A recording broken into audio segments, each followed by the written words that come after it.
বাগেরহাটের রামপাল তাপবিদ্যুৎ কেন্দ্রে বেতন বৈষম্য ও ভারতীয়দের প্রাধান্যের অভিযোগে হাইকোর্টে রিট করেন এক আইনজীবী। অভিযোগে বলা হয়, বাংলাদেশে ইঞ্জিনিয়ার যেখানে পান 1 লাখ টাকা আর একই পদে ভারতীয় পান 25 লাখ টাকা। এছাড়া উচ্চ পদে ভারতীয় আধিপত্য ও বিশেষ ধর্মের লোকদের সুবিধার অভিযোগও ওঠে। শুনানিতে আদালত বিদ্যুৎ মন্ত্রণালয় সহ সংশ্লিষ্টদের বিরুদ্ধে রুল জারি করে।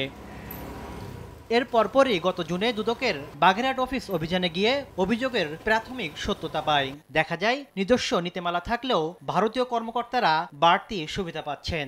এছাড়া বিদেশি দেশি কর্মকর্তা অনুপাতের নিয়মও অমান্য করা হচ্ছে।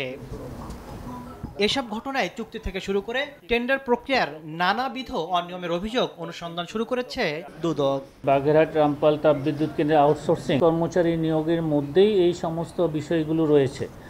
আমাদের এনফোর্সমেন্ট টিম এই অভিযোগগুলোর প্রাথমিক সত্যতা পাওয়াই এ বিষয়ে অনুসন্ধানের সিদ্ধান্ত গৃহীত হয়েছে।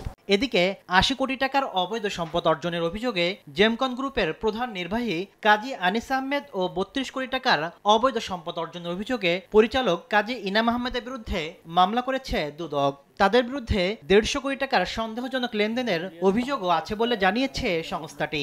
সন্দেহজনক লেনদেন করার অপরাধ অনুসন্ধানকালে প্রমাণিত হয়েছে। এই কারণে তার বিরুদ্ধে দুর্নীতি দমন কমিশন আইন ২০০৪ এবং মানি লন্ডারিং প্রতিরোধ আইন ২০১২ এর সংশ্লিষ্ট ধারায় আরও একটি মামলা রুজুর সিদ্ধান্ত গৃহীত হয়েছে। এছাড়া ৩৫ কোটি টাকার অবৈধ সম্পদ অর্জনের মামলায় ছাগলকাণ্ডে আলোচিত এনবিআর-এর সাবেক কর্মকর্তা মতিউর রহমান ও তার স্ত্রীকে একদিনের রিমান্ডে জিজ্ঞাসাবাদ করেছে সংস্থাটি। তাসলিম তৌহিদ, সময় সংবাদ, ঢাকা।